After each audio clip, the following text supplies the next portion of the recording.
സാംവാർത്തകമംസദ.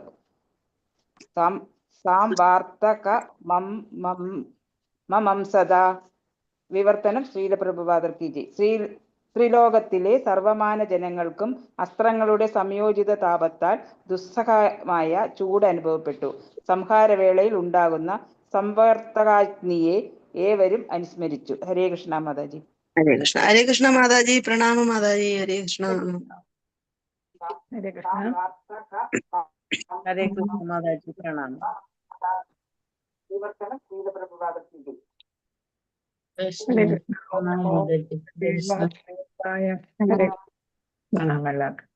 ഓം നമോ ഭഗവതേ വാസുദേവായ. ഓം നമോ ഭഗവതേ വാസുദേവായ. ഓം നമോ ഭഗവതേ വാസുദേവായ. നാരായണം നമസ്കൃത്യം നരം ചൈവ നരോത്തമം ദേവം സരസ്വതിം വ്യാസം തതോ ജയമുദീരയേ. നഷ്ടപ്രായേ ഭദ്രേഷോ നിത്യം ഭാഗവത സേവയാ. ഭഗവതി ഉത്തമ ശ്ലോകേ ഭക്തിർഭവതി നൈഷ്ഠികേ. മൂകം കരോതി വാചാലം പങ്കും ലംഘയതേ ഗിരിം. യത്കൃപാതമഹം വന്ദേ ശ്രീഗുരും ദീനതാരിണം. ശ്രീചൈതന്യമീശ്വരം പരമാനന്ദമാധവം. ഓം അജ്ഞാനതിമിരാന്ധസ്യ ജ്ഞാനാഞ്ജനശലാകയ ചക്ഷുരുന്മീലിതം യേന തസ്മൈ ശ്രീഗുരവേ നമഃ. ശ്രീചൈതന്യമനോഭീഷ്ടം സ്ഥാപിതം യേന ഭൂതലേ സ്വയം രൂപകഥാമഹ്യം ദദാതി സ്വപദാന്തിഹം. നമോ ഓം വിഷ്ണുപാദായ കൃഷ്ണപ്രേഷ്ഠായ ഭൂതലേ ശ്രീമതേ ജയപതാക സ്വാമിന്യതി നാമിനെ. നമാചാര്യപാദായ നിധായ കൃപപ്രദായിനെ ഗൗരകഥാധാമദായ നഗരഗ്രാമതാരിണെ. നമോ ഓം വിഷ്ണുപാദായ കൃഷ്ണപ്രേഷ്ഠായ ഭൂതലേ ശ്രീമതേ ഭക്തിവേദാന്ത സ്വാമിന്യതി നാമിനെ. നമസ്തേ സരസ്വതേ ദേവേ ഗൗരവാണി പ്രചാരിണെ നിർവിശേഷ ശൂന്യവാദി പാശ്ചാത്യദേശതാരിണെ. ജയ ശ്രീകൃഷ്ണ ചൈതന്യ പ്രഭു നിത്യാനന്ദ ശ്രീ അദ്വൈത ഗദാധര ശ്രീവാസാദി ഗൗരഭക്തവൃന്ദ. ഹരേ കൃഷ്ണ കൃഷ്ണ കൃഷ്ണ ഹരേ ഹരേ. ഹരേ രാമ രാമ രാമ ഹരേ ഹരേ. ഹരേ കൃഷ്ണ കൃഷ്ണ കൃഷ്ണ ഹരേ ഹരേ. ഹരേ രാമ രാമ രാമ ഹരേ ഹരേ. ഹരേ കൃഷ്ണ. തുളസിദാദാ ഗോന്ദമന്ത് റിസ്കോൺ മംഗലാപുരത്തിന്റെ. ഹരേ കൃഷ്ണ മാതാജി. പ്രണാമം മാതാജി. ഹരേ കൃഷ്ണ. എല്ലാവർക്കും ഹരേ പ്രണാമം. കൃഷ്ണ മാതാജി. പ്രണാമം മാതാജി. പ്രണാമം. എല്ലാവർക്കും പ്രണാമം. ഹരേ കൃഷ്ണ. ഹരേ കൃഷ്ണ. നമ്മൾ ഇന്നിപ്പോ 41ാമത്തെ ശ്ലോകമാണ് അല്ലെ? ഹരേ കൃഷ്ണ.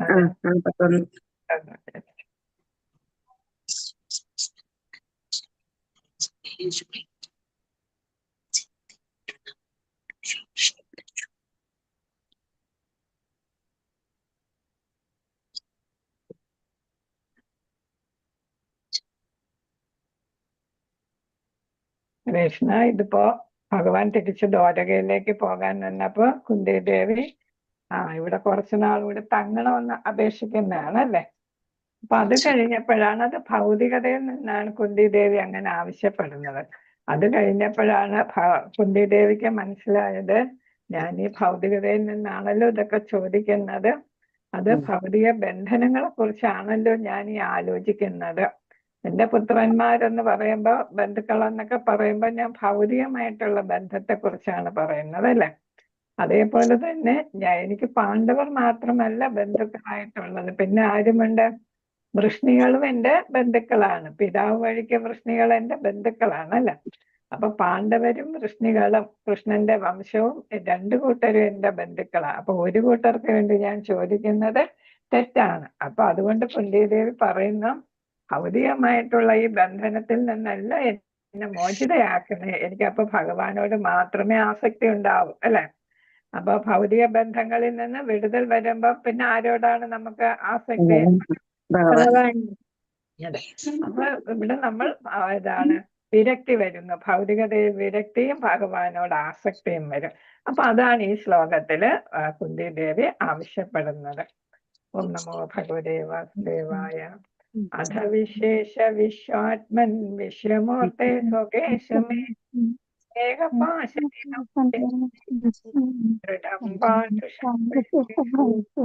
അധവിശേഷ വിശ്വാത്മൻ വിശ്വമൂർത്തെ സ്വകേഷു മേ സ്നേഹപാശമിമം ചിന്തി ദൃഢം പാണ്ഡുഷു വൃഷ്ണിഷു. അപ്പൊ പാണ്ഡവരും വൃഷ്ണികളും എന്നുള്ളതാണ്. പാണ്ഡുഷു വൃഷ്ണിഷു. കൃഷ്ണ ഒരാൾ വായിച്ചോളൂ. ഹരേ കൃഷ്ണ മാതാജി, ഞാൻ ചൊല്ലിക്കോട്ടെ. ശരി. ഓം നമോ ഭഗവതേ വാസുദേവായ. അധ വിശ്വേശ വിശ്വാത്മൻ വിശ്വമൂർത്തെ സ്വകേഷു മേ സ്നേഹപാശമിമം ഛിന്തി ദൃഢം പാണ്ഡുഷു വൃഷ്ണിഷു. ഹരേ കൃഷ്ണ. ധന്യവാദം. പിന്നെ പ്രഭാതക്കിന്റെ അധ ആകയാൽ വിശ്വ ഈശ അല്ലയോ പ്രപഞ്ചാധിപ വിശേഷ അല്ലെ വിശേഷ വിശ്വത്തിന്റെ ഈശൻ പ്രപഞ്ചത്തിന്റെ നായകൻ ഈശ്വരനായവന് വിശ്വ ആത്മാ അല്ലയോ പ്രപഞ്ച ആത്മാവെ. നമ്മളെല്ലാം ഭാഗം മാത്രം അല്ലെ, പാർട്ട് ആൻഡ് പാർസൽ എന്നുള്ളത്. അപ്പൊ ഒരു ചെറിയ ഭാഗം അണു. വിശ്വമൂർത്തെ അല്ലയോ വിശ്വസ്വരൂപനെ, വിശ്വത്തിന്റെ മൂർത്തിയായവനെ, സ്വരൂപമായവനെ. സ്വകേഷു നിന്റെ സ്വകുടുംബ ബന്ധുക്കളോട് എന്റെ സ്നേഹപാശം സ്നേഹമാകുന്ന ആ ഏതാണ് കെട്ടാൻ അല്ലെ. പാശം എന്ന് പറയുമ്പോ കയറ് കൊണ്ട് കെട്ടുന്നത്, ബന്ധിക്കപ്പെടുന്നത്. ഇമം ഇത് ഛേദിക്കുക. ദൃഢമായ പാണ്ഡുഷു പാണ്ഡവരോട്, വൃഷ്ണികളോട്. അപ്പൊ രണ്ടു കൂട്ടരോടും ഉള്ള എന്റെ സ്നേഹബന്ധം ബന്ധം എന്ത് ഛേദിച്ച് കളയുക. എന്നാല് എനിക്ക് ഭഗവാനോട് മാത്രം ആസക്തി വരൂ എന്നാണ് ഇവിടെ പറയുന്നത്. വിവർത്തനം ഭാവാർത്ഥം ശിലപ്രഭാതക്കിജ്. അല്ലയോ വിശ്വാത്മൻ അല്ലയോ വിശ്വമൂർത്തെ, ആകയാൽ ബന്ധുജനങ്ങളായ പാണ്ഡവരോടും വൃഷ്ണികളോടുമുള്ള എന്റെ സ്നേഹബന്ധത്തെ ദയവായി വേർപെടുത്തി തന്നാലും. അപ്പൊ അവരോട് നമുക്ക് എന്ത് വേണം? അഫെക്ഷൻ വേണം. പക്ഷെ എന്ത് പാടില്ല? അറ്റാച്ച്മെന്റ് ആണ് നമ്മളെ കെട്ടിപ്പടുത്തുന്നത് അല്ലെ. അപ്പൊ അവിടെ കെട്ടിയിടുന്നത് എന്താണ്? അറ്റാച്ച്മെന്റ് ആണ്. പക്ഷെ നമുക്ക് എന്താകാം? അഫെക്ഷൻ ആകാം, സ്നേഹമാകാം. പക്ഷെ എന്താകരുത്? കെട്ടുപാടുകളാകരുത് എന്നാണ് ഇവിടെ പറയുന്നത്. അത് നമ്മൾ ഇംഗ്ലീഷിൽ പറയുമ്പോൾ no attachment but only affection എന്നാണ്. ഭാവാർത്ഥം ഭഗവാനിൽ നിന്നും താല്പര്യാർത്ഥം എന്തെങ്കിലും ആവശ്യപ്പെടുന്നതിന് ഒരു ശുദ്ധ ഭഗവത് ഭക്തൻ ലജ്ജിക്കുന്നു. അപ്പൊ ഇവിടെ കുന്തിദേവി ആദ്യം ആവശ്യപ്പെട്ട എന്താണ്? തന്റെ കുടുംബത്തിനും അല്ലെ സഹായം ചെയ്യാനായിട്ട് ഇവിടെ നിൽക്കൂ എന്നാണ്. എന്നാൽ കുടുംബ സ്നേഹത്തിന്റെ ബന്ധത്താൽ അപ്പൊ ശുദ്ധഭക്തൻ അത് ആവശ്യപ്പെടാൻ പാടില്ല, ലജ്ജിക്കുമെന്നാണ്. എന്നാൽ നമ്മൾ എന്ത് ചെയ്യുന്നു? കുടുംബ സ്നേഹത്തിന്റെ ബന്ധത്താൽ ബന്ധനസ്ഥരാകാൻ ചിലപ്പോഴേ ഗൃഹസ്ഥാശ്രമികൾ ഭഗവാന്റെ ആനുകൂല്യം ആവശ്യപ്പെടുന്നതിന് നിർബന്ധിതരാകുന്നു. അപ്പൊ നമുക്ക് എന്തെങ്കിലും ദുഃഖങ്ങളൊക്കെ വരുമ്പോ നമ്മുടെ ബന്ധുക്കൾക്കൊക്കെ ഉള്ള ദുഃഖം തീർത്ത് തരണേ എന്ന് നമ്മൾ ആവശ്യപ്പെടും അല്ലെ. അത് ഭഗവാനോട് ഭക്തൻ തന്നെയാണ്, ഭഗവാന്റെ ഭക്തനാണെങ്കിലും അങ്ങനെ ആവശ്യപ്പെടും എന്നാണ്. ഈ വസ്തുതയെ കുറിച്ച് കുന്തി ദേവിക്ക് ബോധ്യമുള്ളതാകയാൽ തന്റെ ബന്ധുജനങ്ങളായ പാണ്ഡവരോടും പിന്നെ പിതാവിന്റെ വകയിലുള്ള വൃഷ്ണികളോടും തനിക്കുള്ള സ്നേഹബന്ധത്തെ വിച്ഛേദിക്കുവാൻ അവർ ഭഗവാനോട് പ്രാർത്ഥിച്ചു. അപ്പം ഒരു വിരഹം അല്ലെ വിരക്തി ഉണ്ടാകണം എന്ന് ആവശ്യപ്പെടുകയാണ്, പ്രാർത്ഥിക്കുകയാണ്. പാണ്ഡവർ കുന്തിയുടെ പുത്രന്മാരും വൃഷ്ണികൾ പിതൃ ബന്ധുക്കളുമാകുന്നു. കൃഷ്ണൻ ഇരുകുലങ്ങളോടും ഒരേപോലെ ബന്ധമുള്ളവനും ആകുന്നു. ഇരു കുടുംബങ്ങളും ആശ്രിത ഭഗവത് ഭക്തന്മാരാകയാൽ ഇരുകൂട്ടർക്കും കൃഷ്ണന്റെ സഹായം ആവശ്യമായിരുന്നു. അപ്പൊ ഒരിടത്ത് സഹായിക്കുമ്പോൾ മറ്റൊരിടത്ത് എന്താണ്? സഹായം കുറയാൻ പാടില്ല, രണ്ടു കൂട്ടരോടും ഒരേപോലെ കാണിക്കണം എന്നതാണ്. ശ്രീകൃഷ്ണ ഭഗവാൻ തന്റെ പുത്രരായ പാണ്ഡവരോടൊപ്പം ഉണ്ടാവണമെന്ന് ശ്രീമതി കുന്തി ദേവി ആഗ്രഹിച്ചു. എന്നാൽ അദ്ദേഹം അപ്രകാരം പ്രവർത്തിക്കുന്ന പക്ഷം കുന്തി ദേവിയുടെ പിതൃഭവനത്തിൽ നിന്നും അതേ ആനുകൂല്യം അപഹരിക്കപ്പെടുന്നു. അപ്പൊ അവർക്ക് കൊടുക്കേണ്ടത് എന്തേ ചെയ്യുന്നു? ഇവിടെ അപഹരിക്കുമ്പോഴാണ് ഭഗവാൻ ഇവിടെ തന്നെ നിൽക്കാനായിട്ട് പറ്റുന്നതെന്നാണ് കുന്തി ദേവി ഇവിടെ ചിന്തിക്കുന്നത്.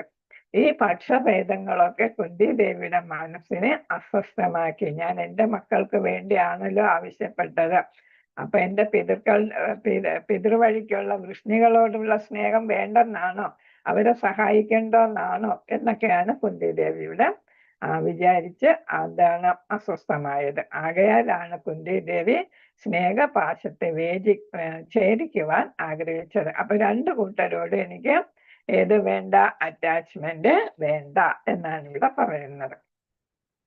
ഒരു ശുദ്ധഭക്തൻ തന്റെ കുടുംബത്തോടുള്ള പരിമിതങ്ങളായ സ്നേഹപാശത്തെ ഛേദിക്കുകയും എല്ലാ വിസ്മൃത ആത്മാക്കൾക്കും വേണ്ടി തന്റെ ഭക്തിയുടെ സേവന പ്രവർത്തനങ്ങളെ വിസ്തൃതമാക്കുകയും ചെയ്യുന്നു. അപ്പൊ ഇവിടെ ചൈതന്യ മഹാപ്രഭുവിന്റെ ഉദാഹരണം പറയുന്നുണ്ട്. എന്താണ്, ഒരു ഗൃഹസ്ഥാശ്രമി ചിലപ്പോൾ എന്താ ചെയ്യും, ആ ഗൃഹസ്ഥാശ്രമത്തിൽ നിന്നുകൊണ്ട് തന്നെ ഭഗവാനോട് മമതയുണ്ടായിട്ട് ആസക്തി ഉണ്ടായിട്ട് അങ്ങോട്ട് പോകും. അപ്പൊ കൂടുതൽ ചായ്വ് അങ്ങോട്ടാകും. അങ്ങനെ വരുമ്പോ കുടുംബ ബന്ധത്തിന് എന്താണ് ഒരു കുറവ് അല്ലെങ്കിൽ ആസക്തി കുറവ് വരും. അപ്പൊ അത് ചൈതന്യ മഹാപ്രഭു ഒക്കെ അങ്ങനെയാണ് ചെയ്തത് എന്നാണ്. ചൈതന്യ മഹാപ്രഭു ആകപ്പാട് 48 വർഷമേ ഈ ഭൂമിയിൽ ഉണ്ടായിരുന്നുള്ളൂ. അതിൽ 24ാമത്തെ വയസ്സിൽ ഭഗവാൻ എന്ത് ചെയ്തു, ചൈതന്യ മഹാപ്രഭു തന്റെ ദാമ്പത്യ ജീവിതം ഉപേക്ഷിച്ചു, ഗൃഹസ്ഥാശ്രമം ഉപേക്ഷിക്കുകയുണ്ടായി. വാനപ്രസ്ഥത്തിലും പിന്നെ വളരെ താമസിയാതെ തന്നെ സന്യാസം സ്വീകരിച്ചു. അപ്പൊ സന്യാസം സ്വീകരിക്കുമ്പോഴാണ് ശിഷ്യന്മാരുടെ ഇടയിൽ ഒരു മതിപ്പുണ്ടാകുക എന്ന് അദ്ദേഹത്തിന് തോന്നി. അപ്പൊ അദ്ദേഹം അതുകൊണ്ട് നേരത്തെ തന്നെ സന്യാസം സ്വീകരിച്ചു. അപ്പൊ ചെറുപ്പത്തിൽ തന്നെ, ഇവിടെ നമ്മൾ വിവാഹം കഴിക്കുന്ന പ്രായമൊക്കെ ആകുന്നുള്ളൂ അല്ലെ ഇപ്പോഴത്തെ കാലഘട്ടത്തിൽ. അപ്പോഴത്തേക്ക് ഇവിടെ സന്യാസം സ്വീകരിച്ചു കഴിഞ്ഞു. അതാണ് ഇവിടെ ചൈതന്യ മഹാപ്രഭുവിന്റെ പാത എന്ന് വെച്ചാൽ പാത വഴി പിന്തുടരുന്ന 6 ഗോസ്വാമിമാർ ഇതിന് ഒരു സവിശേഷ ദൃഷ്ടാന്തമാകുന്നു. അപ്പൊ കൂടെ ഉണ്ടായിരുന്ന ആ കാലഘട്ടത്തിൽ തന്നെയാണ് ആരും ജീവിച്ചിരുന്നത്, ഈ ഷഡ്ഗോസ്വാമിമാരും ജീവിച്ചിരുന്ന. പേരൊക്കെ അറിയാമല്ലോ, രൂപ സനാതന അറിയാമല്ലോ അല്ലെ, ഗോപാല ഭട്ട, ഗോപാലദാസ, പിന്നെ ആരുണ്ട്, ജീവഗോസ്വാമി, അവരെല്ലാം 6 പേരും എന്തായിരുന്നു ഈ കാലഘട്ടത്തിൽ തന്നെ ജീവിച്ചിരുന്നവരാണ്. ചൈതന്യ മഹാപ്രഭുവിന്റെ കൂടെ അല്ലെ കൃഷ്ണാവബോധം പ്രചരിപ്പിച്ചവരാണ്. അവരെല്ലാവരും തന്നെ ഉന്നത കുലജാതരും ഏറ്റവും പ്രബുദ്ധരും സംസ്കാര സമ്പന്നവുമായ കുടുംബത്തിൽ ഉള്ളവരുമാകും. നമ്മുടെ രൂപഗോസ്വാമി, സനാതന ഗോസ്വാമിയൊക്കെ പഠിച്ചല്ലേ, ബോട്ട് നിറയെ സ്വർണ്ണമൊക്കെ ആയിട്ടാണ് അവര് അല്ലെ വന്നത് അല്ലെ രൂപഗോസ്വാമിയൊക്കെ. അപ്പൊ അവര് ഏതാണ് നവാബിന്റെ ഉന്നത ഉദ്യോഗസ്ഥരായിരുന്നു. ഫൈനാൻസ് മിനിസ്റ്ററും അതേപോലെ ചീഫ് മിനിസ്റ്ററും ഒക്കെ ഉള്ള പദവിയിൽ ഇരുന്നവരാണ്. അതെല്ലാം കളഞ്ഞിട്ട് എവിടെ എത്തിയത്, ഭഗവാന്റെ സേവകരായിട്ട് എത്തിയത്. അപ്പൊ അതവിടെ പറയുന്നു. എന്നാൽ സാമാന്യ ജനസമൂഹത്തിന്റെ നന്മയ്ക്കായി അവർ സുഖസമ്പന്നമായ അവരുടെ ഭവനങ്ങൾ ഉപേക്ഷിച്ച് ഭിക്ഷാന്തേഹികളായി തീർന്നു. അപ്പൊ ഭിക്ഷ യാചിച്ച് ജീവിതം നയിക്കുന്നവരായിട്ട് അവർ മാറി. എല്ലാവിധ കുടുംബ സ്നേഹ ബന്ധങ്ങളും ഛേദിക്കുക എന്നാൽ പ്രവർത്തന മേഖല വിപുലമാക്കുക എന്ന അർത്ഥം. ഒരു കുടുംബത്തിൽ കഴിയുമ്പോൾ എന്താണ്, കുടുംബത്തിന് വേണ്ടി മാത്രം പ്രവർത്തിക്കുക. ഇപ്പൊ ആണെങ്കിലും ലോകമാണ് അവരുടെ കുടുംബം അല്ലെ. കുടുംബം എന്ന് പറയുന്ന ലോക ജനതയായിട്ട് മാറും. അപ്പൊ എന്താണ്, കൂടുതൽ ആളുകളെ സഹായിക്കാനായിട്ട് ഭഗവാന്റെ അടുത്തേക്ക് എത്തിക്കാനായിട്ട് വേണ്ടിയിട്ട് പ്രവർത്തിക്കാൻ സാധിക്കും. എന്നാൽ പ്രവർത്തന മേഖല വിപുലമാക്കുക. ഇപ്രകാരം പ്രവർത്തിക്കാത്ത പക്ഷം ആർക്കും ബ്രാഹ്മണനായോ രാജാവായോ പൊതുജന നേതാവായോ അല്ലെങ്കിൽ ഭഗവത് ഭക്തനായോ യോഗ്യത നേടാനായിട്ട് സാധിക്കത്തില്ല. ഒരു കുടുംബത്തിൽ ഒതുങ്ങി നിൽക്കുന്ന പ്രവർത്തിക്കുമ്പോൾ ഞാൻ മുമ്പ് പറഞ്ഞു, ബഹുജന സുഖായ ബഹുജന ഹിതായ, എല്ലാവരുടെയും മേന്മയ്ക്ക് വേണ്ടിയിട്ട്, എല്ലാവരുടെയും വെൽഫെയറിന് വേണ്ടിയിട്ട് പ്രവർത്തിക്കാനാണ് ഓരോരുത്തരും ഇതേപോലുള്ള ഉത്തമ ഭക്തരെല്ലാം അവരുടെ ജീവിതം മാറ്റിവെക്കുന്നത്. അപ്പൊ അവര് കുടുംബജീവിതം ഉപേക്ഷിക്കും. ശ്രീരാമചന്ദ്രൻ ഒരു ഉത്തമ രാജാവിന്റെ ഗുണങ്ങൾ പ്രകടമാക്കുവാനായി തന്റെ പ്രേമഭാജനമായ പത്നിയോടുള്ള സ്നേഹപാശത്തെ ഛേദിച്ചു അല്ലെ. സീതയെ കാട്ടിൽ ഉപേക്ഷിക്കാൻ അല്ലെ, ഗർഭിണിയായിരുന്നിട്ടും കാട്ടിൽ ഉപേക്ഷിക്കേണ്ടി വന്നു. അതൊരു ഉത്തമ രാജാവിന്റെ ഗുണങ്ങളാണ് അവിടെ കാണിച്ചത്. കാരണം എന്താണ്, പ്രജകൾ പറയുന്നു ഇതാണ് ഒരു പരപുരുഷന്റെ കുടുംബത്തിൽ ജീവിച്ച ഭാര്യയാണ് രാജാവ് കൂടെ പ്രാർത്ഥിക്കുന്നത് എന്ന് പറയുമ്പോൾ അത് രാജാവിനൊരു ദോഷമായിട്ടാണ്, എന്താണ്, ദുഷ്പേരാണ് അല്ലെ. അപ്പൊ അതുകൊണ്ട് പ്രജകളുടെ ഹിതം നോക്കിയാണ് അവള് പത്നിയായിട്ടുള്ള പ്രേമഭാജനം എന്നാണ് പറയുന്നത് അല്ല, അത്രയ്ക്ക് സ്നേഹമായിട്ടുള്ള പത്നിയെ ഉപേക്ഷിക്കാനായിട്ട് ശ്രീരാമചന്ദ്രൻ തയ്യാറായത്. അപ്പൊ ഇവിടെ രാജ്യമാണ്, പ്രജകളാണ് പ്രധാനം. ഒരു ബ്രാഹ്മണൻ, ഭക്തൻ, രാജാവ് അഥവാ ഒരു പൊതുജന നേതാവ് എന്നിവരെ പോലുള്ള വ്യക്തികൾ തങ്ങളുടേതായ കർത്തവ്യങ്ങൾ അനുഷ്ഠിക്കുന്നതിൽ അത്യന്തം വിശാല മനസ്കരായിരിക്കണം. അതായത് ഇടുങ്ങിയ കുടുംബം ആയിട്ട് നിൽക്കാതെ ലോകമേ ഏതാണ് കുടുംബം എന്ന തരത്തിൽ പ്രവർത്തിക്കണം. ഈ വസ്തുതയെ സംബന്ധിച്ച് ബോധവതിയാകയാലും ദുർബല ആകയാലും കുന്തി ദേവി അത്തരം കുടുംബ ബന്ധങ്ങളുടെ ബന്ധനത്തിൽ നിന്നും തന്നെ ആക്കി തീർക്കാൻ പ്രാർത്ഥിച്ചു. അപ്പൊ കുന്തി ദേവിക്ക് കുറച്ച് വൈകിട്ടാണ് എന്താണ് കുന്തി ദേവി ഈ അറ്റാച്ച്മെന്റിനെ കുറിച്ച് ആലോചിക്കുന്നത്. അപ്പൊ അതുകൊണ്ട് എന്ത് ചെയ്തു, ഞാൻ ദുർബലയാണ് എങ്കിൽ ഇതെല്ലാം ബോധ്യമായി ഇപ്പൊ അല്ലെ. അപ്പൊ എന്നെ സ്വതന്ത്രയാക്കണം കുടുംബ ബന്ധത്തിൽ നിന്നും. കുടുംബ സ്നേഹബന്ധങ്ങളുടെ ദൃഢമായ ബന്ധനത്തെ ഛേദിക്കുവാനുള്ള ഭഗവാന്റെ സർവശക്തമായ കഴിവിനെ ആധാരമാക്കി അദ്ദേഹത്തെ വിശേഷ അല്ലെങ്കിൽ വിശ്വാത്മൻ എന്ന് അഭിസംബോധന ചെയ്തിരിക്കുന്നു. നേരത്തെ പറഞ്ഞല്ലോ, വിശ്വത്തിന്റെ ഈശ്വരൻ അല്ലെങ്കിൽ വിശ്വത്തിന്റെ ആത്മാവ് എന്ന് അഭിസംബോധന ചെയ്തിരിക്കുന്നു. അപ്പൊ എല്ലാ ശക്തിയുമുണ്ട്. ഭഗവാൻ ഏത് കാര്യം വേണമെങ്കിലും ചെയ്യാൻ സാധിക്കും. അപ്പൊ ആരെ വേണമെങ്കിലും നേർവഴിക്ക് നയിക്കാനായിട്ട് അല്ലെങ്കിൽ ഭഗവാനെ പ്രാപിക്കാൻ യോഗ്യമാക്കി മാറ്റാനായിട്ടുള്ള ശക്തി വിശേഷം ഭഗവാനുണ്ട്. അതുകൊണ്ട് നമ്മൾ ഭഗവാനെ വിശേഷ വിശ്വാത്മന എന്നീ പേരിലൊക്കെ വിളിക്കുന്നു. ആകയാൽ ഭഗവാൻ ചിലപ്പോഴൊക്കെ ഒരു ദുർബലനായ ഭക്തനോടുള്ള തന്റെ പ്രത്യേക പ്രതിപത്തി മൂലം അദ്ദേഹത്തിന്റെ അനന്തശക്തിയാൽ ക്രമീകരിക്കപ്പെട്ട പരിസ്ഥിതിയുടെ സമ്മർദ്ദം നിമിത്തം കുടുംബ സ്നേഹപാശത്തെ ഭേദിക്കുന്നതിനായി അനുഭവ വേദ്യമാകുന്നു. അപ്പൊ ഭഗവാൻ ഇതാണ് സ്വയം അല്ലെ എന്ത് ചെയ്യുന്നു, ആ കുടുംബത്തിൽ നിന്നും വേർപെടുത്താം. നമ്മൾ പഠിച്ചു ചിലപ്പോൾ അവരുടെ സമ്പത്ത് എല്ലാം എന്തെങ്കിലും എടുത്തു മാറ്റുമല്ലോ. അപ്പൊ എന്താണ്, ബന്ധുക്കളെല്ലാം ഉപേക്ഷിക്കും. ഒന്നും ഇല്ലാത്ത ആളിനെ ഇനിയിപ്പൊ നമ്മൾ എന്തിനാ സ്നേഹിക്കുന്നത് എന്നുള്ളതായിരിക്കും. അല്ലെങ്കിൽ അവർക്ക് കുടുംബത്തിൽ എന്തെങ്കിലും ദുരിതങ്ങൾ വരും, നാശനഷ്ടങ്ങൾ വരും, അല്ലെങ്കിൽ വേണ്ടപ്പെട്ടവരുടെ മരണം, അങ്ങനെയൊക്കെ എന്തെങ്കിലുമൊക്കെ കാരണങ്ങൾ ഉണ്ടായി ആ ഭക്തനെ എന്ത് ചെയ്യുന്നു, ഈ കുടുംബ പാശത്തിൽ നിന്നും മോചിതനാക്കാനായിട്ട് ഭഗവാൻ ശ്രമിക്കും എന്നാണ് ഇവിടെ പറയുന്നത്. അപ്പൊ പരിസ്ഥിതികളുടെ സമ്മർദ്ദം നിമിത്തം കുടുംബ പാശത്തെ ഭേദിക്കുന്നതിനായി ആളെ സഹായിക്കുന്നു. അപ്രകാരം പ്രവർത്തിക്കയാൽ ഭക്തൻ തന്നിൽ പൂർണ്ണമായും ആശ്രിതനായി തീരാൻ ഭഗവാൻ കാരണമാകുന്നു എന്ന് മാത്രമല്ല, അപ്രകാരം ഭഗവത് ധാമത്തിലേക്ക് മടങ്ങി ചെല്ലുവാനുള്ള ഭക്തന്റെ പാത അദ്ദേഹം സുഗമമാക്കുകയും ചെയ്തു. ഇപ്പൊ നമ്മൾ കാണുന്നുണ്ടല്ലേ, മക്കളൊക്കെ വൃദ്ധരായ മാതാപിതാക്കളെയൊക്കെ ഉപേക്ഷിച്ച് പോകുന്നു. ചിലപ്പോ എന്താണ്, അതും ഭഗവാന്റെ വരും ലീലയുടെ ഭാഗമായിരിക്കാം. അപ്പോഴായിരിക്കും ഈ വയസ്സായവരെന്താണ് കൂടുതൽ ഭഗവാനിലോട്ടുള്ള ചിന്ത അല്ലെ അങ്ങോട്ട് മാറ്റാനായിട്ട് അവർ ശ്രമിക്കുന്നത്. എന്ന് വെച്ചിട്ട് നമ്മൾ നമ്മുടെ മാതാപിതാക്കളെ ഒന്നും കളയാൻ പാടില്ല. അവരെല്ലാം എന്താണ്, നമ്മൾ ആരാധിക്കേണ്ടവരാണ്, അവരെല്ലാം നോക്കേണ്ടവരാണ്. ഹരേ കൃഷ്ണ, അതൊക്കെ നമ്മുടെ കർത്തവ്യമാണ്. ഹരേ കൃഷ്ണ. ശ്ലോകം 42. ഓം നമോ ഭഗവതേ വാസുദേവായ. ഇത് നമ്മൾ ബൈഹാർട്ട് ചെയ്യുന്ന ഒരു ശ്ലോകമാണ്. ത്വയിമേ അനന്യ വിഷയ മധുർമധു പദേ അസകൃത് രതിമുദ്ദുഹദാത് അബ്ധാ ഗംഗേ വൗഖം ഉദന്യതേ. ത്വയിമേ അനന്യ വിഷയ മധുർമധു പദേ അസകൃത് രതിമുദ്ദുഹദാത് അബ്ധാ ഗംഗേ വൗഖം ഉദന്യതേ. ഗംഗേ വൗഖം ഉദന്യതേ. പിരിച്ചു വായിക്കുമ്പോ അങ്ങനെയാണ്. ത്വയിമേ അനന്യ വിഷയ മധുർമധുപദേ അസകൃത് രതിമുദ്ദുഹദാ അബ്ധാ ഗംഗേ വൗഖം ഉദന്യതേ. ഇത് പ്രധാന പദാർത്ഥം വായിച്ചിട്ട് ആരെങ്കിലും ചൊല്ലാം. ത്വയി അങ്ങേ, മേ എന്റെ, അനന്യ വിഷയ കലർപ്പില്ലാത്ത, മതി ശ്രദ്ധ, മധുപദേ അല്ലയോ മധുപദേ. മധുപദേ ഭഗവാന്റെ വേറൊരു നാമമാണ്. അസകൃത് നിരന്തരമായി, രതിം ആകർഷണം, ഉദ്ദുഹദാത് അതാണ് ഉദ്ദുഹദാത് കവിഞ്ഞൊഴുകട്ടെ, അധ നേരിട്ട്, ഗംഗാ നദി, ഇവ പോലെ, ഓഖം പ്രവഹിക്കുന്നു. അതാണ് ഗംഗേ വൗഖം എന്ന് പറഞ്ഞത്. ഉദന്യതേ സമുദ്രത്തിൽ നിപതിക്കുന്നു. അപ്പൊ ഇവിടെ ഗംഗ ഒഴുകി സമുദ്രത്തിൽ, അനസൂയ ഒഴുകി സമുദ്രത്തിൽ എത്തുന്നത് പോലെ ഗംഗാ നദി ഇടതടവില്ലാതെ എന്താണ് ഒരു തടസ്സവുമില്ലാതെ ഒഴുകി എവിടെ എത്തുന്നു? സമുദ്രത്തിൽ എത്തുന്നത് പോലെ എന്ത് ചെയ്യട്ടെ? എന്റെ ഭക്തിയും കലർപ്പില്ലാത്ത എന്റെ ഭക്തിയും ഭഗവാനിലേക്ക് അനസൂയം ഒഴുകട്ടെ എന്നാണ് ഇവിടെ കുന്തിദേവി പ്രാർത്ഥിക്കുന്നത്. ആരെങ്കിലും വായിച്ചോളൂ. തുണിമേ വായിച്ചോളൂ.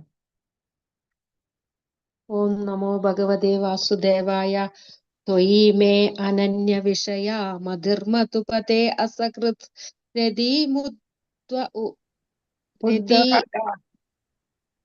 രതിം ഉദ്വഹദാത് അദ്ധാ ഇവ ഓഘം ഉദ്വനതി. ഹരേ കൃഷ്ണ. ഗംഗേ മുദന്യതേ ഗംഗേ മധുർമധുപദേ അസകൃത് രതിമുദ്ദഹദാദ്ധാ ഗംഗേ വൗഘം ഉദന്യതേ. തിരിച്ചു വായിക്കാനാണ് എളുപ്പമായത്. ത്വയിമേ അനന്യ വിഷയ മധുർമധുപദേ അസകൃത് രതിമുദ്വഹദാദ്ധാ ഗംഗേ വൗഘമുദന്വതി. ഹരേ കൃഷ്ണ. വിവർത്തനം ഭാവാർത്ഥം ചില പ്രഭുപാദത്തിന്റെ പഠിക്കാൻ പറ്റുന്നവരൊക്കെ പഠിച്ചോളും.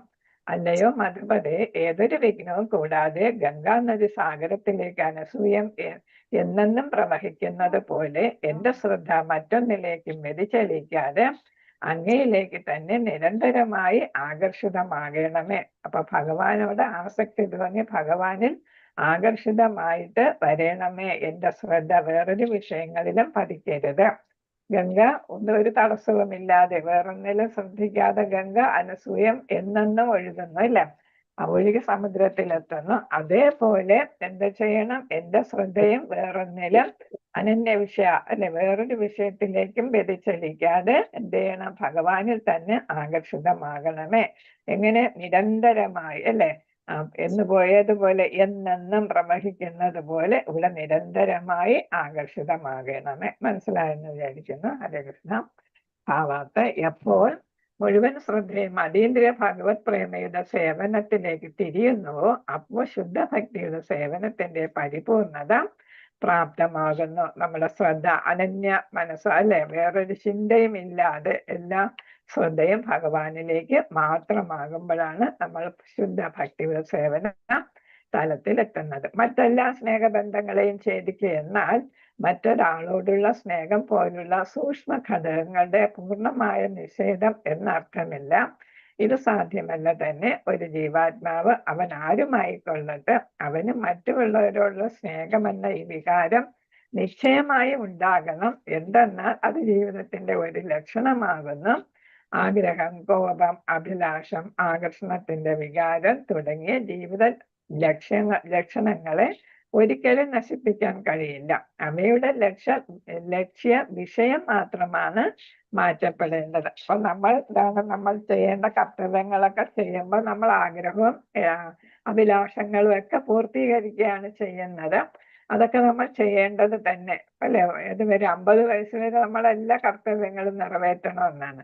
അപ്പൊ മക്കൾ ഒരു പ്രായമായി സ്വന്തമായിട്ട് അവർക്ക് നിലനിൽപ്പ് ഉണ്ടാകുന്നത് വരെ നമ്മൾ അവരുടെ കാര്യം നോക്കേണ്ടത് നമ്മുടെ ഉത്തരവാദിത്തമാണ്. അത് കഴിഞ്ഞാൽ നമുക്ക് പതുക്കെ എന്താണ് കൂടുതൽ ശ്രദ്ധ ഭഗവാനിലേക്ക് വിടുന്നു. അപ്പൊ അവിടെ ബന്ധുത്വമൊക്കെ നിലനിൽക്കുന്നു. അപ്പൊ ഞാൻ നേരത്തെ പറഞ്ഞതുപോലെ നമുക്ക് സ്നേഹബന്ധം കാണും. പക്ഷെ എന്തല്ലാതെ ആകുന്നു? അറ്റാച്ച്മെന്റ് അല്ലാതെ ആകുന്നു. ഞാനില്ലെങ്കിൽ അവർക്ക് ജീവിക്കാൻ പറ്റത്തില്ല എന്നൊക്കെ ഉള്ള തോന്നല്. മുമ്പ് നമ്മൾ ഒരു കഥ പഠിച്ചിട്ടുണ്ട്, അല്ലെ? നാരദമുനി ഒരു പണക്കാരനെ വിളിക്കാം, നമുക്ക് പോകാം, ഭക്തിയുടെ സേവനം ചെയ്യാം, അല്ലെങ്കിൽ നമുക്ക് ഭഗവാന്റെ ധാമത്തിലേക്ക് പോകാന്ന് പറഞ്ഞപ്പോ എന്റെ കുട്ടികളൊക്കെ കൊച്ചു കുട്ടികളാ. വലുതാകട്ടെ. വലുതായി വന്ന് വെച്ചപ്പോ അയ്യോ എനിക്ക് കൊച്ചു മക്കളെ കാണണം. അതും കഴിഞ്ഞപ്പം എനിക്ക് അവർക്കും വേണ്ടി കിട്ടും, ഇവിടെ സമ്പാദിക്കണം. അങ്ങനെയൊക്കെ പറഞ്ഞ് അവസാനം അദ്ദേഹം ഒരിടം എത്താതെ എന്ത് ചെയ്തു? ഭഗവത് പാദത്തിലെത്താതെ മരണമടഞ്ഞു. പക്ഷെ അദ്ദേഹത്തിന്റെ ആഗ്രഹം ബാക്കി വന്നപ്പോ അദ്ദേഹം അടുത്ത ജന്മത്തിൽ ഈ കുലത്തിൽ തന്നെ എന്താണ് ഒരു നായയായിട്ടൊക്കെ ജനിച്ചു എന്നാണ് പറയുന്നത്. അവരുടെ നായയായിട്ട് ഈ സ്വത്ത് മുഴുവൻ കാത്തു സൂക്ഷിക്കുന്നത്. അപ്പോഴും നാരദമുനെ വിളിച്ചപ്പോ പറഞ്ഞു, ഞാനാണ് ഇവിടുത്തെ എല്ലാം നോക്കി കാണുന്ന, അവർക്കൊന്നും നോക്കി കാണാൻ പറ്റത്തില്ല, ഞാൻ സൂക്ഷിക്കുകയാണെന്നൊക്കെ പറഞ്ഞു. അത് കഴിഞ്ഞപ്പോ ആ ജന്മവും കഴിഞ്ഞ് അടുത്തൊരു പാമ്പായിട്ട് ജനിച്ചു. അപ്പൊ അവരുടെ പാടത്തെല്ലാം അവിടെ സൂക്ഷിക്കാൻ നിന്നു. അപ്പോഴും നാരദമുനി വന്നപ്പോഴും പോയില്ല. അപ്പൊ എന്ത് ചെയ്തു? നാരദമുനി തന്നെ വിളിച്ചു കൂവി, ഒരു വലിയ പാമ്പെന്ന് പറഞ്ഞപ്പോ മക്കൾ തന്നെ വന്ന് അടിച്ചു കൊന്നു എന്നാണ് പറയുന്നത്. അപ്പൊ അതാണ് നമ്മുടെ ആഗ്രഹം, ഒരിക്കലും നമ്മൾ വിടത്തില്ല. അപ്പൊ എന്താണ്? അത് അറ്റാച്ച്മെന്റ് ആണ്, അഫെക്ഷൻ അല്ല, അറ്റാച്ച്മെന്റ് ആണ്. ഞാൻ അറ്റാച്ച്മെന്റ് പാടില്ല, ഞാനില്ലെങ്കിൽ ഒന്നും നടക്കത്തില്ല എന്നുള്ള ആ തോന്നൽ അവയുടെ ലക്ഷ്യവിഷയം മാത്രം. അതുകൊണ്ടാണ് നമ്മൾ എന്താ ലക്ഷ്യവിഷയം ഇവിടെ നമുക്ക് തിരിച്ച് ഭഗവാന്റെ അടുത്ത് പോകണം, അല്ലെ? അതായിരിക്കണം നമ്മുടെ ലക്ഷ്യം എന്നാണ്. ആഗ്രഹത്തെ നിഷേധിക്കാനാകില്ല. എന്നാൽ ഭക്തിയുടെ സേവനത്തിൽ ഇന്ദ്രിയ ആസ്വാദനത്തിനുള്ള ആഗ്രഹത്തിന്റെ സ്ഥാനത്ത് ഭഗവത് സേവനത്തിനുള്ള ആഗ്രഹം മാത്രമായി പരിവർത്തനം ചെയ്യപ്പെടുന്നു. നമ്മൾ എല്ലാ കർത്തവ്യങ്ങളും ചെയ്യും, എല്ലാം എന്തിനു വേണ്ടിയിട്ടായിരിക്കും? ഭഗവാന്റെ സംതൃപ്തിക്ക് വേണ്ടിയിട്ടായിരിക്കും ചെയ്യുന്നത്. ഭഗവാനെ മറക്കാതെ നമ്മളെല്ലാം ചെയ്യുന്നു. കുടുംബ, സമൂഹം, രാജ്യം തുടങ്ങിയവിടെയുള്ള പ്രതിപത്തി എന്ന് പറയപ്പെടുന്നത് ഇന്ദ്രിയ ആസ്വാദനത്തിന്റെ വ്യത്യസ്ത ഘട്ടങ്ങളാകുന്നു. എപ്പോൾ ഈ ആഗ്രഹം ഭഗവത് സംതൃപ്തിക്കുള്ളതായി പരിവർത്തനം ചെയ്യപ്പെടുന്നുവോ അപ്പോൾ അത് ഭക്തിയുടെ സേവനം എന്ന് വിശേഷിക്കപ്പെടുന്നു. അപ്പൊ ചിലരെന്താണ് സാമൂഹ്യ സേവകരാകാം, അല്ലെ? അപ്പൊ അങ്ങനെയൊക്കെ അതൊക്കെ ചെയ്യുന്ന എന്താണ്? പൊതുജനങ്ങൾക്ക് വേണ്ടി എന്ന് പറയുന്നെങ്കിൽ അതുകൊണ്ടുള്ള സംതൃപ്തി സ്വയം ആസ്വദിക്കുകയാണ് എന്നാണ്. അപ്പൊ അവിടെ ആസ്വാദനമാണ്, മനസ്സിന് ആസ്വാദനം വരുന്നു, അല്ലെ? അപ്പൊ ആ മനസ്സൊരു പ്രധാനപ്പെട്ട ഇന്ദ്രിയമാണ്. അപ്പൊ അതും ഇന്ദ്രിയ ആസ്വാദനമാണ്. അപ്പൊ അങ്ങനെ നമ്മൾ പ്രവർത്തികൾ ചെയ്യുമ്പോൾ അതെന്റെ ഇന്ദ്രിയ ആസ്വാദനത്തിന് വേണ്ടിയില്ല, ഇത് ഭഗവാനെ സംതൃപ്തിപ്പെടുത്താനാണ് എന്ന് മറ്റേ ചെയ്യുമ്പോഴാണ് നമുക്ക് ഏത് വരുന്നത്? ഭക്തിയുടെ സേവനമായിട്ടത് മാറുന്നതും അതിന്റെ പ്രതികരണങ്ങൾ, പുണ്യപാപ പ്രതികരണങ്ങൾ ഇല്ലാതാവുന്നത്. അപ്പോഴാണ് നമുക്ക് ഉന്നത ലോകങ്ങളിലൊന്നും പോകാതെ ഡയറക്റ്റ് ആയിട്ട് ധാമത്തിൽ പോകാനായിട്ട് സാധിക്കുന്നത്. അർജുനൻ തന്റെ സ്വകീയ ആഗ്രഹങ്ങളെ തൃപ്തിപ്പെടും ഉദാഹരണം പറയുന്നതാണ്. മാത്രമാണ് തന്റെ സഹോദരങ്ങളോടും ബന്ധുക്കളോടും യുദ്ധം ചെയ്യാൻ വിസമ്മതിച്ചെന്ന് നമുക്ക് ഭഗവത്ഗീതയെ ദർശിക്കാൻ കഴിയുന്നു. എന്നാൽ ഭഗവത് സന്ദേശമായ ശ്രീമദ് ഭഗവത്ഗീത ശ്രമിച്ചപ്പോൾ അദ്ദേഹം തീരുമാനം മാറ്റുകയും ഭഗവാനെ സേവിക്കുകയും ചെയ്തു. അപ്പൊ ഭഗവാന് വേണ്ടിയിട്ട് യുദ്ധം ചെയ്തു, അല്ലെ? അപ്രകാരം അപ്പൊ മനസ്സിലായി ഇതെല്ലാം ആത്മാക്കളാണ്, ശരീരമല്ല. ശരീരം മരിച്ചാലും ആത്മാവിന് മരണമില്ല എന്നൊക്കെ മനസ്സിലാക്കി ഭഗവാന്റെ ഇഷ്ടപ്രകാരം യുദ്ധം ചെയ്തു. അപ്രകാരം പ്രവർത്തിക്കിയാൽ അർജുനൻ ഭഗവാന്റെ പ്രസിദ്ധ ഭക്തനായി തീർന്നു. കാരണം മൈത്രിയിലൂടെ, സ്നേഹബന്ധത്തിലൂടെ ഭഗവത് സേവനം നിർവഹിക്കുക വഴി ഏത് ഭാവമാണ്? സാഖ്യഭാവത്തിൽ, അല്ലെ? അർജുനൻ ആത്മീയ പരിപൂർണത പ്രാപ്തമാക്കിയെന്ന് എല്ലാ ശാസ്ത്രങ്ങളിലും ഉദ്ഘോഷിക്കപ്പെട്ടിരിക്കുന്നു. അപ്പൊ സാഖ്യഭാവത്തിൽ ഭഗവാന്റെ ഇഷ്ടമാണ് അർജുനൻ നടപ്പിലാക്കിയത്. യുദ്ധവും മൈത്രിയും അർജുനനും കൃഷ്ണനും ഒക്കെ അവിടെയുണ്ട്. അപ്പൊ യുദ്ധമുണ്ടായിരുന്നു, പിന്നെ ഏതാണ്? മൈത്രി ഉണ്ടായിരുന്നു, അർജുനനുണ്ട്, കൃഷ്ണനുണ്ട്. എന്നാൽ എന്താണ്? ഭക്തിയുടെ സേവനം മുഖേന അർജുനൻ ഒരു വ്യത്യസ്ത വ്യക്തിയായിട്ട് മാറി. അപ്പൊ കളത്തിലാണെങ്കിലും അർജുനൻ ഏതാണ് ചെയ്തത്? ഭഗവാനെ സംതൃപ്തിപ്പെടുത്തുന്ന തരത്തിലാണ് അവിടെ പെരുമാറിയത്, യുദ്ധം ചെയ്ത് ക്ഷത്രിയ ധർമ്മം നിറവേറ്റിയത്. എന്നാൽ ഭക്തിയുടെ സേവനം മൂലം അർജുനൻ വ്യത്യസ്ത വ്യക്തിയായിട്ട് മാറി. ആകയാൽ പ്രവർത്തനങ്ങളിലെ ഈ വിധമുള്ള നിശ്ചിത മാറ്റങ്ങളെയാണ് കുന്തി ദേവിയുടെ പ്രാർത്ഥനകൾ സൂചിപ്പിക്കുന്നത്. അപ്പൊ ഇവിടെ പറയുന്ന സ്നേഹബന്ധം വിച്ഛേദിക്കുക എന്ന് പറയുമ്പോഴും ഉദ്ദേശിക്കുന്ന എന്താണ്? എനിക്ക് അഫക്ഷൻ വിടണ്ട, അറ്റാച്ച്മെന്റ് വിട്ടാൽ മതി എന്നാണ്. ഏതൊരു വ്യതിചലനവും കൂടാതെ ഭഗവാനെ സേവിക്കണം എന്നതാണ് കുന്തി ദേവിയുടെ ആഗ്രഹം. അതായിരുന്നു അവരുടെ പ്രാർത്ഥന. അപ്പൊ ഭഗവാനെ സേവിക്കണം, അല്ലെ? അപ്പൊ എന്താണ്? ഭൗതികമായിട്ടുള്ള ആ അറ്റാച്ച്മെന്റ് ഒഴിവാക്കണം, എനിക്ക് ഭക്തിയുടെ സേവനം ചെയ്യണം. ഈ കലർപ്പറ്റ ഭക്തിയുടെ സേവനമാണ് ജീവിതത്തിന്റെ പരമലക്ഷ്യം. നേരത്തെ പരമലക്ഷ്യത്തിനെ മറക്കാതെ ചെയ്യണമെന്ന് പറഞ്ഞ അതാണ്. ഭഗവത് സംബന്ധി അല്ലാത്ത ഒന്നിൽ അഥവാ ഭഗവാന്റെ പദ്ധതിയില്ലാത്ത ഒന്നിന്റെ സേവനത്തിലാണ് സാധാരണയായി നമ്മുടെ ശ്രദ്ധ തിരിയും. നമ്മളെപ്പോഴും എന്താണ്? നമ്മുടെ ഇന്ദ്രിയ ആസ്വാദനത്തിന്, അല്ലെങ്കിൽ നമ്മുടെ മക്കളുടെ, കുടുംബത്തിന്റെ, അതാണ്. ഭഗവാന്റെ കാര്യമൊന്നും അപ്പോഴ് ചിന്തിക്കുന്നില്ല എന്നാണ്. ഭഗവാനെ തൃപ്തിപ്പെടുത്തുന്ന, ഭഗവാൻ ഇത് ഇഷ്ടമാകുന്നു എന്ന് നോക്കുന്നില്ല. ഭഗവത് സേവനം ഇപ്പൊ നമ്മൾ അതൊക്കെ ശ്രദ്ധിക്കുന്നുണ്ട്, നേരത്തെ ഒട്ടും ശ്രദ്ധിക്കുന്നില്ലായിരുന്നു, അല്ല? ഭഗവത് സേവനത്തിലേക്ക് എപ്പോൾ കാര്യപരിപാടികൾ മാറ്റപ്പെടുന്നുവോ, അഥവാ ഭഗവത് സേവന സംബന്ധ പ്രവർത്തനങ്ങളാൽ എപ്പോൾ ഇന്ദ്രിയങ്ങൾ പവിത്രീകരിക്കപ്പെടുന്നുവോ അപ്പോൾ അതിനെ കലർപ്പറ്റ ശുദ്ധ ഭക്തിയുടെ സേവനം എന്ന് വിശേഷിപ്പിക്കുന്നു. അപ്പൊ നമ്മളിപ്പോ ആഹാരം ഉണ്ടാക്കുമ്പോൾ മുമ്പും ഉണ്ടാക്കുന്നു, ഇപ്പോഴും ഉണ്ടാക്കണം. പക്ഷെ മുമ്പ് ഉണ്ടാക്കുമ്പോൾ നമ്മൾ ശ്രദ്ധ എന്താണ്, മക്കൾക്ക് ഇഷ്ടപ്പെടുമോ, എൻ്റെ ഭർത്താവിന് ഇഷ്ടപ്പെടുമോ എന്നൊക്കെയാണ് അല്ലെ. ഇപ്പൊ നമ്മൾ ശ്രദ്ധിക്കുന്ന എന്താണ്, ഇത് ഭഗവാന് കൊടുക്കാനുള്ളതാണ് എന്ന മട്ടിലാണ് നമ്മൾ കുക്ക് ചെയ്യുന്നത് അല്ലെ. അപ്പൊ നമ്മുടെ ശ്രദ്ധ തന്നെ നമ്മൾ സ്ഥിരം ചെയ്തുകൊണ്ടിരുന്ന കാര്യങ്ങൾ തന്നെയാണ്, പക്ഷെ നമ്മൾ ആ ഭാവം മാറി. ആദ്യം മുമ്പുണ്ടായിരുന്ന ഭാവത്തിലല്ല ഇപ്പൊ നമ്മൾ ചെയ്യുന്നത്. മുമ്പ് നമ്മൾ നിലവിളക്ക് കൊളുത്തുമായിരുന്നു, പ്രാർത്ഥിക്കുമായിരുന്നു. ഇപ്പൊ പക്ഷെ പ്രാർത്ഥിക്കുന്നതിന് ഒരു വ്യത്യാസമുണ്ട് അല്ലെ, നമ്മുടെ ഭാവത്തിലൊരു വ്യത്യാസമുണ്ട് ഇല്ലേ. ഹരേ കൃഷ്ണ. അതെ. അതാണ്. അപ്പൊ നമ്മൾ ചെയ്യുന്ന പ്രവൃത്തികൾ തന്നെ ഇപ്പോഴും ചെയ്യുന്നു, പക്ഷെ അതിലൊക്കെ ഒരു മാറ്റം ഉണ്ടല്ലേ. നമ്മുടെ മനസ്സിൽ ഒരു മാറ്റം വരുത്തിയാണ് അത് നമ്മൾ ചെയ്യുന്നത്. നമ്മൾ അറിയാതെ തന്നെ നമ്മുടെ മനസ്സിൽ മാറ്റം വന്നു. എല്ലാ പ്രവൃത്തികളും അപ്പോൾ ഏത് പ്രവൃത്തി ചെയ്യുമ്പോഴും ഭഗവാനെ കുറിച്ച് ഓർത്താണ് നമ്മൾ ചെയ്യുന്നത്.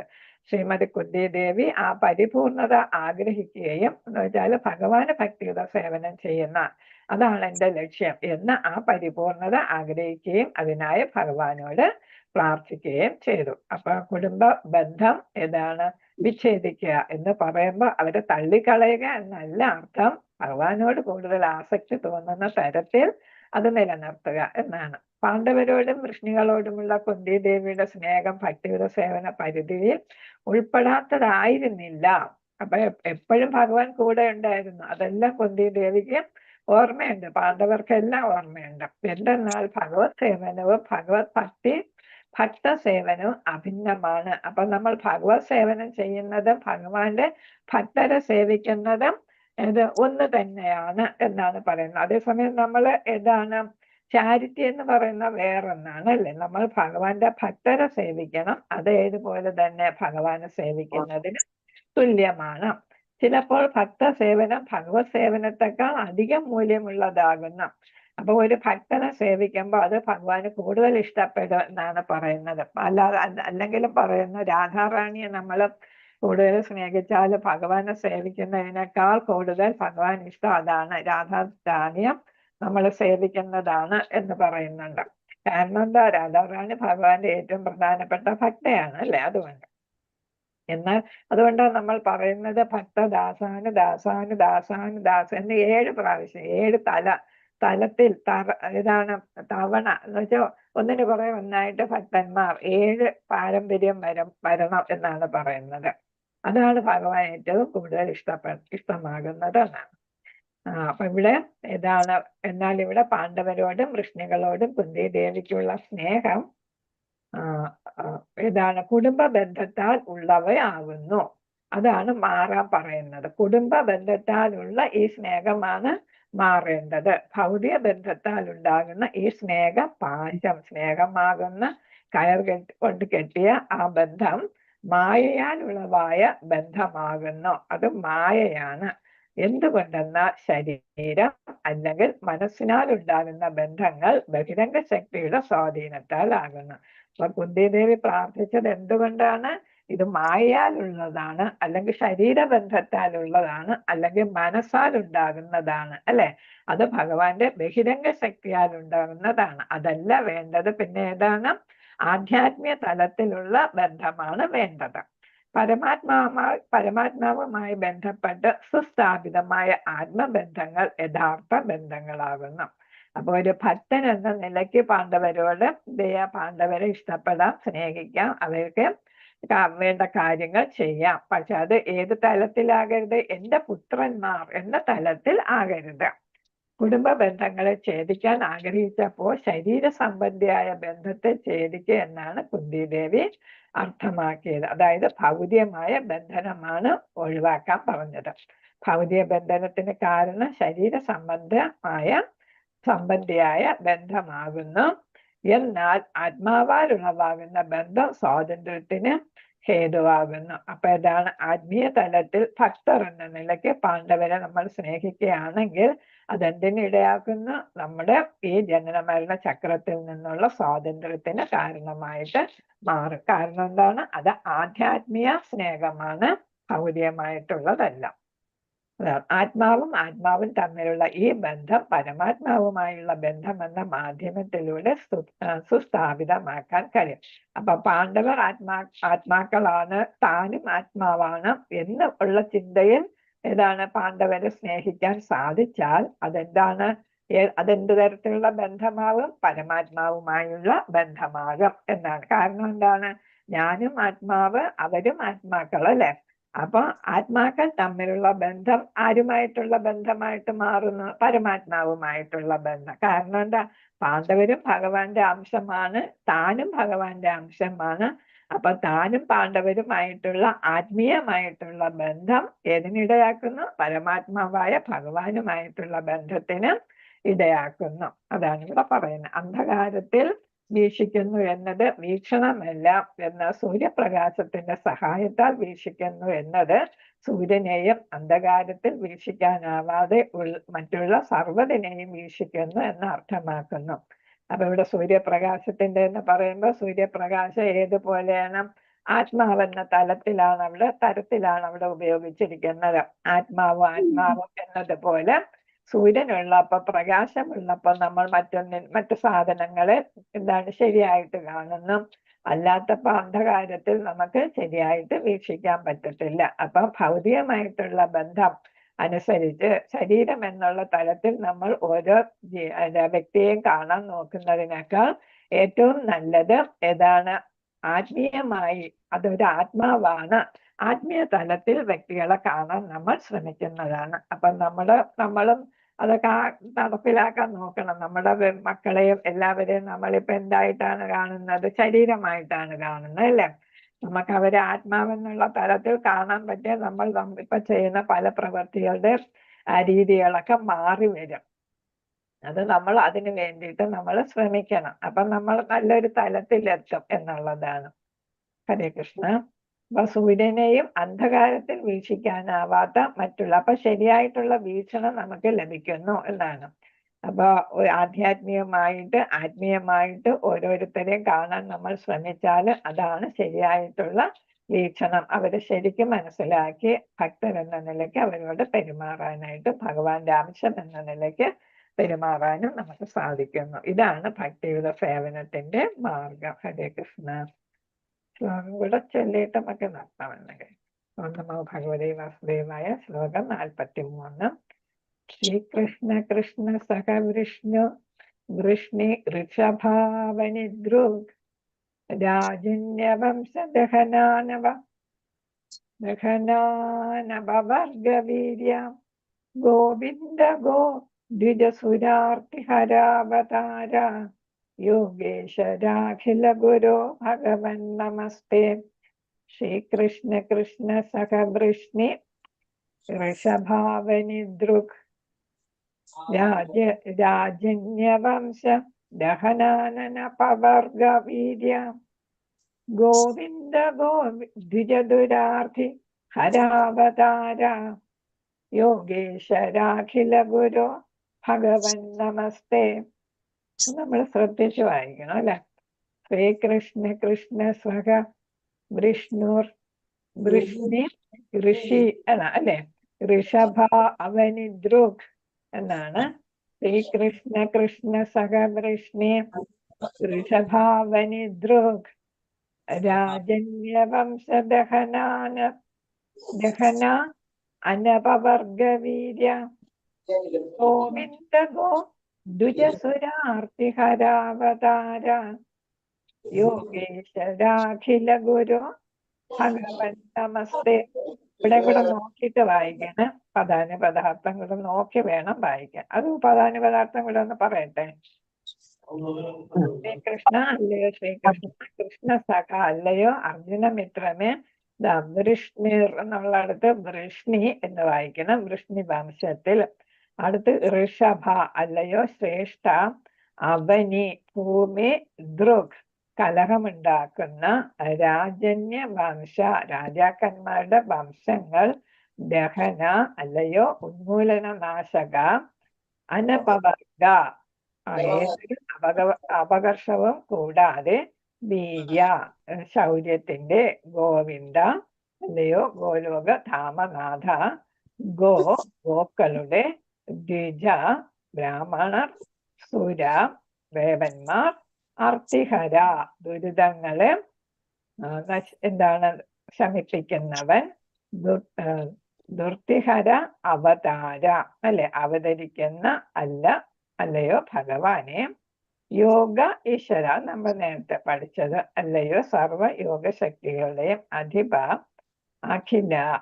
അഖിലത്തിന്റെയും ഗുരുവേ അല്ലയോ ഗുരുവേ, ഭഗവൻ അല്ലയോ സർവ ഐശ്വര്യങ്ങളുടെയും നാഥ, നമസ്തേ അങ്ങേക്ക് സാദര പ്രണാമങ്ങൾ. അപ്പൊ ഇത് നന്നായിട്ട് ഒന്ന് വായിച്ചു പഠിക്കണം. ഹരേ കൃഷ്ണ. അഷ്ടകൽപത രൂപസ്യ കൃപാ സിന്ധുഭേവച പതിദാന പാവനേഭ്യോ വൈഷ്ണവേഭ്യോ നമോ നമഃ. അനന്തകോടി വൈഷ്ണവ ഭക്തവൃന്ദ കി ജയ. ശ്രീല പ്രഭുപാദ കി ജയ. ഗുരു മഹാരാജ് കി ജയ.